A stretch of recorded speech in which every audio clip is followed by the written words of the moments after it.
Good morning everyone, welcome back to GK today.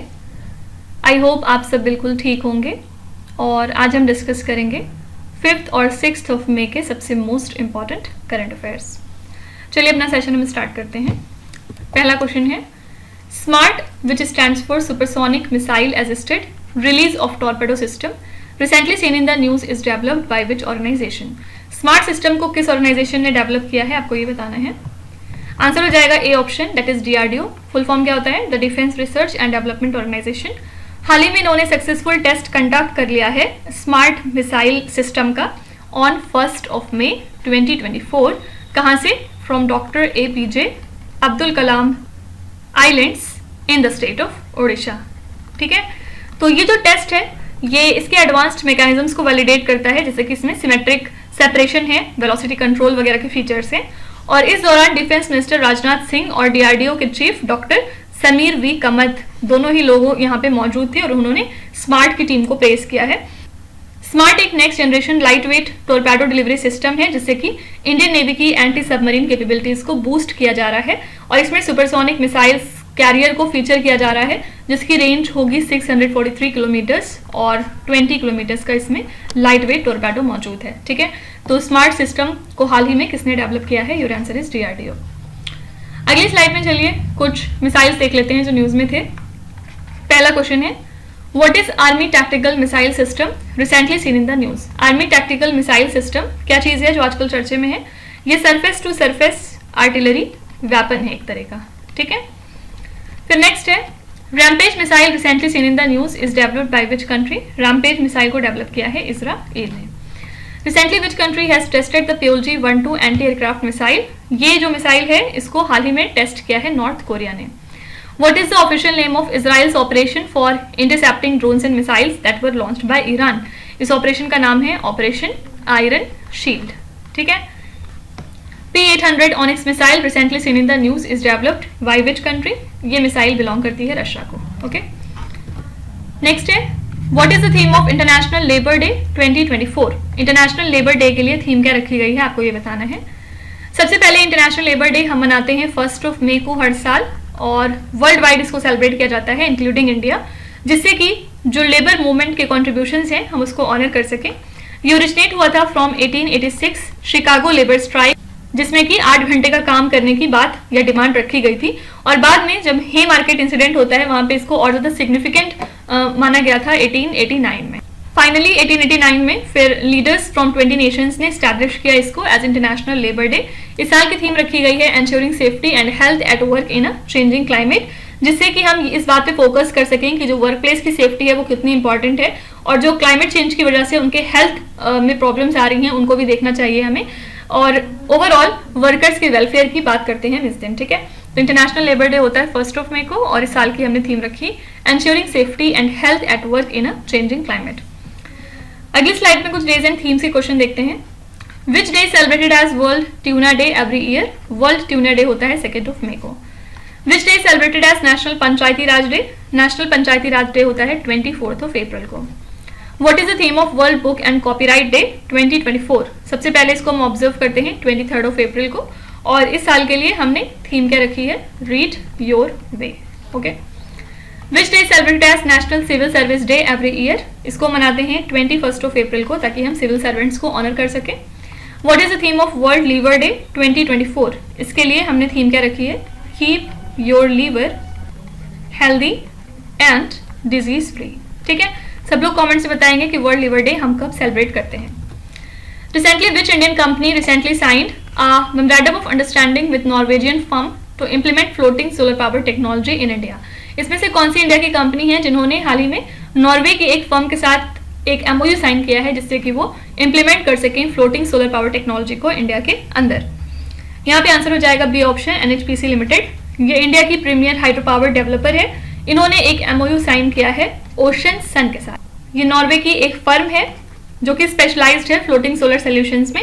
इस agreement का purpose क्या है? ज्वाइंट वेंचर्स को एक्सप्लोर करना इन डिप्लॉइंग ओशन सन के इनोवेटिव फ्लोटिंग सोलर टेक्नोलॉजी, जिससे कि हाइड्रोइलेक्ट्रिक मेम्ब्रेन्स को हम यूटिलाइज कर सकें। ठीक है, तो एनएचपीसी का जो कमिटमेंट है to the sustainable development and renewable energy expansion, उसको रीइंफोर्स किया जा रहा है थ्रू दिस पार्टनरशिप, और ये अलाइन करता है इनके पोर्टफोलियो डाइवर्सिफिकेशन के साथ into solar, wind and the green hydrogen project. ठीक है, तो ये कंपनी है एनएचपीसी लिमिटेड, जिसने कि नॉर्वे की एक फर्म ओशन सन के साथ ये एमओयू साइन किया है, जिसके बाद वो मिलकर इंप्लीमेंट करेंगे फ्लोटिंग सोलर पावर टेक्नोलॉजी को इंडिया के अंदर। आइए कुछ कंपनीज देख लेते हैं जो न्यूज में आई। पहला है Phi3 Mini, which is an artificial intelligence model recently developed by which country? Phi3 Mini किसका मॉडल है या किस कंपनी का मॉडल है? Answer is Microsoft. Which company recently introduced their most capable large language model named as Llama 3? ये जो company है ये कौन सी है? मेटा ने अपना most capable large language model हाल ही में इंट्रोड्यूस कराया है, इसका नाम है Llama 3। Recently, which company has become the third largest silver producer globally? इसका नाम है हिंदुस्तान जिंक लिमिटेड। ठीक है, ये थर्ड लार्जेस्ट सिल्वर प्रोड्यूसर है ग्लोबल लेवल पे। सीमा, which is an artificial intelligence gaming agent recently developed by which one of the following company? Your answer is Google। ठीक है, Recently, which Indian company launched India's first artificial intelligence unicorn? जिसका नाम है कृत्रिम। कौन सी India की company है जिन्होंने लॉन्च किया इंडिया का पहला आर्टिफिशियल इंटेलिजेंस यूनिकॉर्न? इसका नाम है कृत्रिम। योर आंसर इज ओला। ठीक है, नेक्स्ट है India will host the 2025 BWF world junior championships in which Indian city? India 2025 का BWF वर्ल्ड जूनियर चैंपियनशिप कौन सी सिटी में होस्ट करेगा, आपको ये बताना है। तो हम इसको होस्ट करेंगे अपने गुवाहाटी सिटी में इन द स्टेट ऑफ असम, और कहाँ पे? नेशनल सेंटर ऑफ एक्सीलेंस में इन गुवाहाटी। ठीक है, और ये अनाउंस किया है BWF ने, यानी कि बैडमिंटन वर्ल्ड फेडरेशन ने। इसी के साथ ही इंडिया की पहली होस्टिंग होगी सिंस 2008, जब 2008 में पुणे में ये इवेंट कंडक्ट कराया गया था। तो जो स्पेसिफिक डेट्स हैं 2025 एडिशन के, वो बाद में जाके डिस्क्लोज किए जाएंगे। फिलहाल हमें बस इतना पता चला है कि इंडिया जो है 2025 का BWF world junior championship host करेगा अपनी गुवाहाटी सिटी में। अगली स्लाइड में कुछ सिटीज देखेंगे जो न्यूज में आई। पहला है which city becomes the first city in India to install 210 artificial reefs? ये सिटी है मुंबई। ठीक है, मुंबई पहली सिटी हो गई है इंडिया की जिसने कि इंस्टॉल किया है 210 आर्टिफिशियल रेट्स को। Recently which city is being established by the armed forces as the country's first India's first tri service common defence station? ये कौन सी सिटी है? Your answer is Mumbai. Okay, recently Nepal has declared which city as its tourism capital? Nepal ने हाल ही में पोखरा को declare किया है as its tourism capital. Recently Kundan Green Energy has received approval for a 42 megawatt hydro power project at which city of Uttarakhand? तो यहाँ पे जो कुंदन ग्रीन एनर्जी है, इन्होंने सिक्योर किया है approval for a 42 megawatt hydro electric venture in Okhli city in the state of Uttarakhand, और ये पार्ट है इनके 80 मेगावाट के एग्रीमेंट का विद द स्टेट गवर्नमेंट, जिसके लिए लागत तैयार की गई है 1000 करोड़ रुपीस की। ठीक है, तो इसके थ्रू टारगेट किया जा रहा है कि हम इसको कंप्लीट कर सकें 2028 तक, जिसके बाद कंपनी की जो हाइड्रो पावर कैपेसिटी है वो 270 मेगावाट पहुंच जाएगी फ्रॉम 104 मेगावाट। ओके, तो जो सब्सिडरी है कुंदन ग्रुप की, वो कमिटेड है to India's renewable energy goal of 500 gigawatt by the end of 2030, जिससे कि सस्टेनेबल प्रैक्टिसेस को हम एम्प्लॉय कर सकें फॉर अ ग्रीनर फ्यूचर। ठीक है, तो यहाँ पे आंसर है ओखली इन the state of Uttarakhand. Recently, India has initiated Project Ishan, which stands for Indian Single Sky Harmonized Air Traffic Management in which Indian city? India ने ईशान प्रोजेक्ट को कहाँ पे इनिशिएट किया है? आंसर है नागपुर, महाराष्ट्र। ठीक है, इंडिया ने प्रोजेक्ट ईशान को इंस्टॉल या इनिशिएट कर दिया है नागपुर में। ये प्रोजेक्ट जो है इसका पर्पस क्या है? एयर ट्रैफिक मैनेजमेंट को स्ट्रीमलाइन कराना by consolidating India's 4 flight information regions into a single system, जो कि ओवरसी हो सकता है फ्रॉम नागपुर। इंडिया का जो एयर स्पेस है वो करंटली 4 FIRs में डिवाइडेड है, और साथ ही इसमें एक सब FIR भी मौजूद है जो कि गुवाहाटी में है। ठीक है, तो ये जो FIRs हैं 4, ये कहाँ से कंट्रोल होते हैं? थ्रू दिल्ली, मुंबई, कोलकाता एंड चेन्नई, और जिसका सब FIR है वो गुवाहाटी में है। तो इंडिया शेयर करता है अपने FIR with 12 neighbouring countries further. Fine, तो इंडिया ने प्रोजेक्ट ईशान को इनिशिएट किया है नागपुर सिटी में। ओके, नेक्स्ट है Recently, India has agreed to train the civil service personnel of which country from 2025 to 2030? तो यहाँ पे इंडिया की गवर्नमेंट ने एक एग्रीमेंट रिन्यू किया है बांग्लादेश कंट्री के साथ, जिसके बाद वो 1500 बांग्लादेशी ऑफिसर्स को ट्रेन करेंगे फ्रॉम 2025 अप टू 2030। ओके, और इसको साइन किया है DARPG इंडिया और Bangladeshi ministry of public administration ने। और ये जो पैक्ट है इसके through mid career capacity building emphasise की जा रही है फॉर बांग्लादेश सिविल सर्वेंट्स। ठीक है, तो ये जो एग्रीमेंट है इसको फाइनलाइज कर दिया गया है। इसका फोकस क्या है? Field administration programme. ओके, तो इंडिया ने एग्री किया है कि वो बांग्लादेश के सिविल सर्विस पर्सनल्स को ट्रेन करेंगे फ्रॉम 2025 अप टू 2030। आइए कुछ कंट्रीज देख लेते हैं जो न्यूज में आई। पहला क्वेश्चन है, which countries parliament recently passed a new law criminalising the same sex relationship. Same sex relationships अब क्राइम की कैटेगरी में आएंगे। कौन सी कंट्री में? इराक में। ठीक है, recently which country has launched a new currency named as ZiG. ये कंट्री है जिम्बाब्वे, और इसके बारे में हमने पहले भी पढ़ा है अगर आपको याद हो तो जिम्बाब्वे ने इंट्रोड्यूस कराई है अपनी नई करेंसी जिसका नाम है जिक, जिससे कि वो अपनी इकोनॉमी को स्टेबलाइज करने की कोशिश कर रहे हैं। और ये जो है डेप्रिशिएटेड जिम्बाब्वे डॉलर को रिप्लेस करेगा। इनिशियली इसको इलेक्ट्रॉनिकली लॉन्च किया गया था, लेकिन अब फिजिकल बैंक नोट्स और कॉइन्स भी सर्कुलेशन में आ चुके हैं। तो ये जो मूव है इनका, उसके थ्रू ये कोशिश कर रहे हैं जिम्बाब्वे की एंड्योरिंग इकोनॉमिक चैलेंजेस को टैकल करने की। ठीक है, तो यहाँ पे आंसर है Zimbabwe. Kankesanthurai port recently seen in the news is located in which country. ये पोर्ट लाई करता है श्रीलंका में। श्रीलंका के कैबिनेट ने हाल ही में अप्रूव किया है एक रेनोवेशन इस पोर्ट का, जो कि डायरेक्टली पूरी तरीके से इंडिया फंड करता है। ये पोर्ट लोकेटेड है इनके नॉर्दर्न प्रोविंस में और लगभग 16 एकड़ में फैला हुआ है।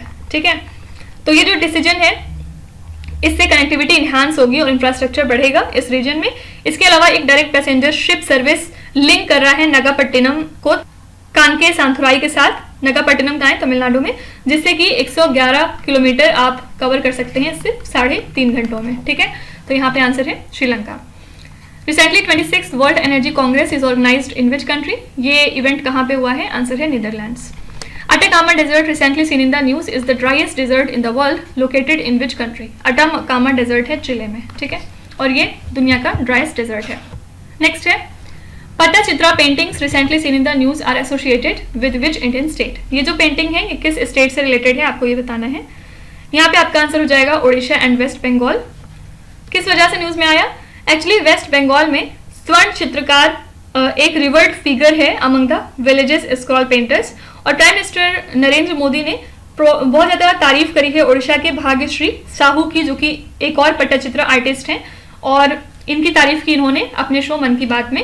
पट्टचित्रा एक traditional cloth based scroll painting है जो कि ओरिजिनेट होता है from Odisha and West Bengal. लगभग ये 12th सेंचुरी में ओरिजिनेट हुआ था। ठीक है, तो बस हमें यही याद रखना है कि पट्टाचित्रा पेंटिंग्स कौन से स्टेट से रिलेटेड है। आंसर है ओडिशा एंड वेस्ट बंगाल।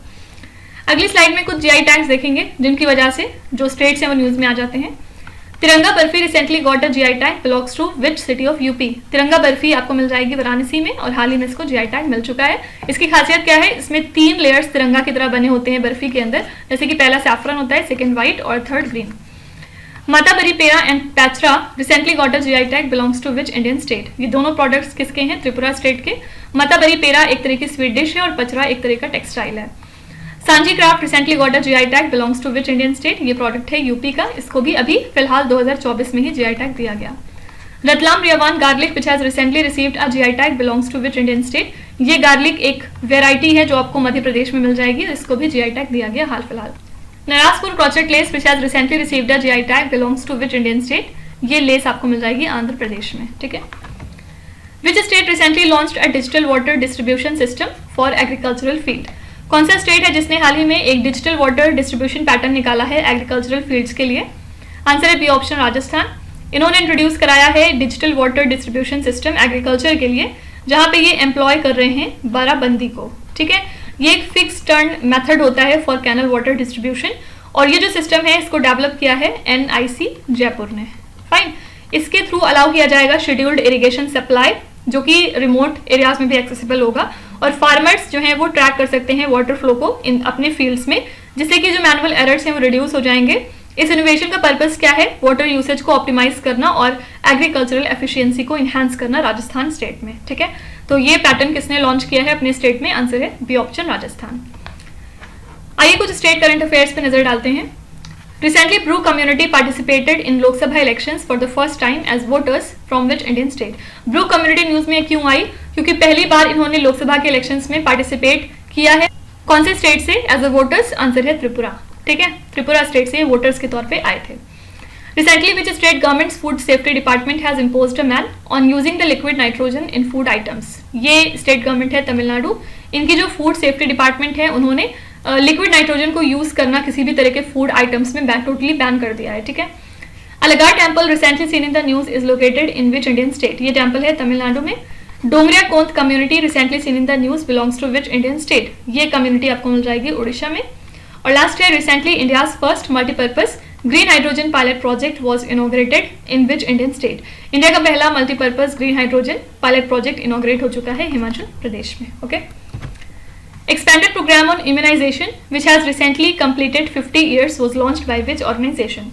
ये जो प्रोग्राम है इसने हाल ही में अपने 50 साल कंप्लीट कर लिए हैं। इसको किस ऑर्गेनाइजेशन ने लॉन्च किया है आपको ये बताना है। तो ये प्रोग्राम हाल ही में अपने 50 साल कंप्लीट कर चुका है। इसको वर्ल्ड हेल्थ ऑर्गेनाइजेशन ने इनिशिएट किया था 1974 में, ठीक है, और बाद में इसका नाम UIP पड़ गया था 1985 में।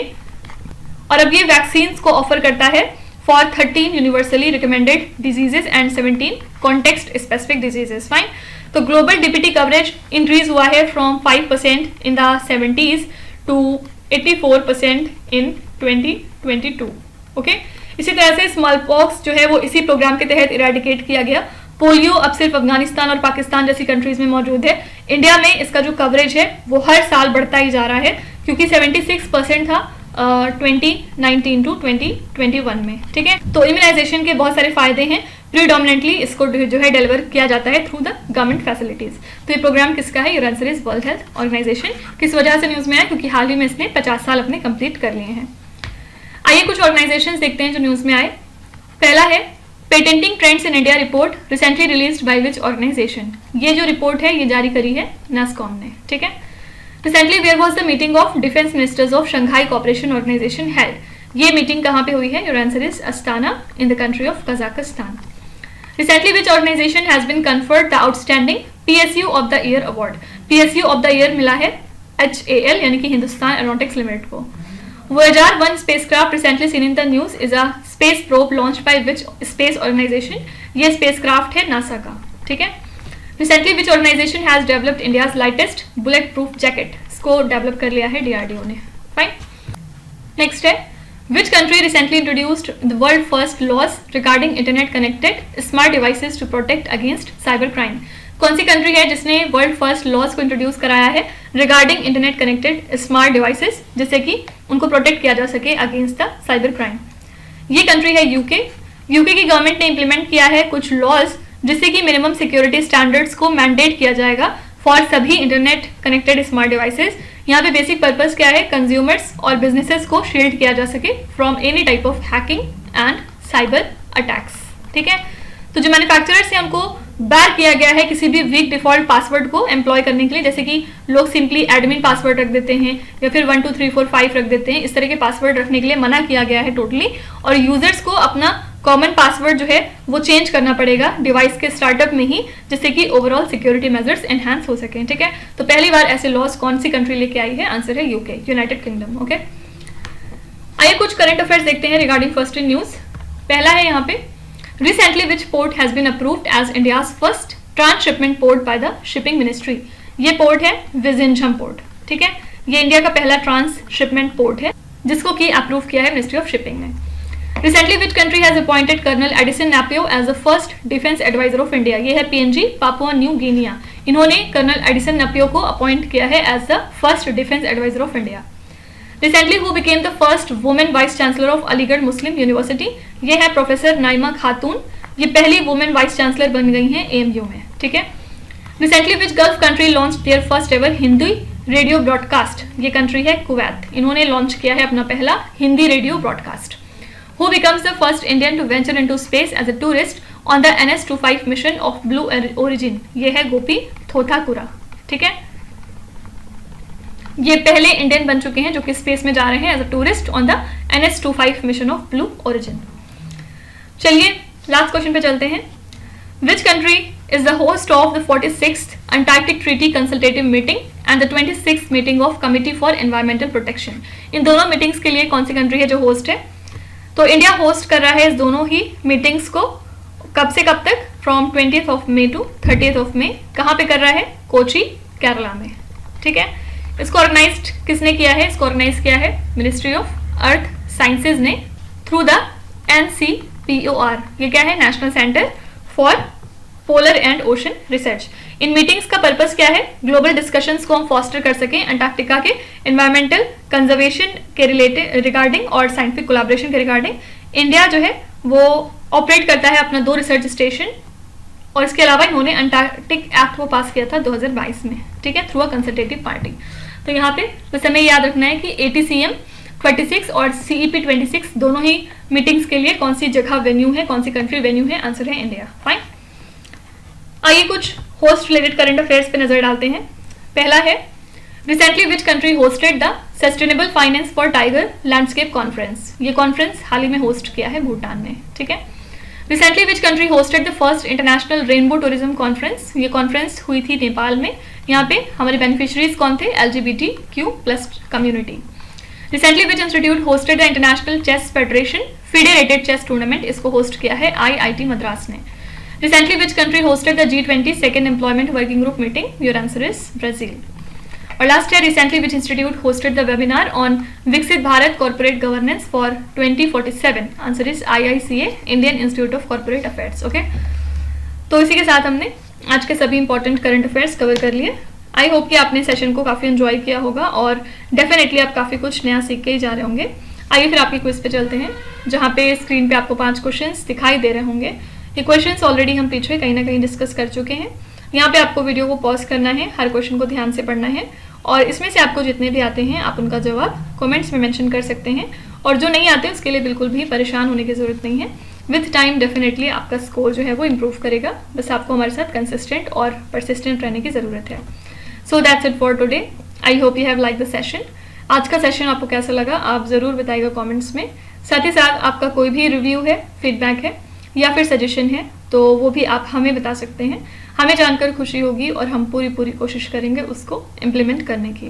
तो कल फिर हम मिलेंगे सेम टाइम सेम जगह कल के करंट अफेयर्स के साथ। Till then stay tuned. Thank you so much for watching and please do not forget to subscribe to GK Today। With this Meenu Sana signing of.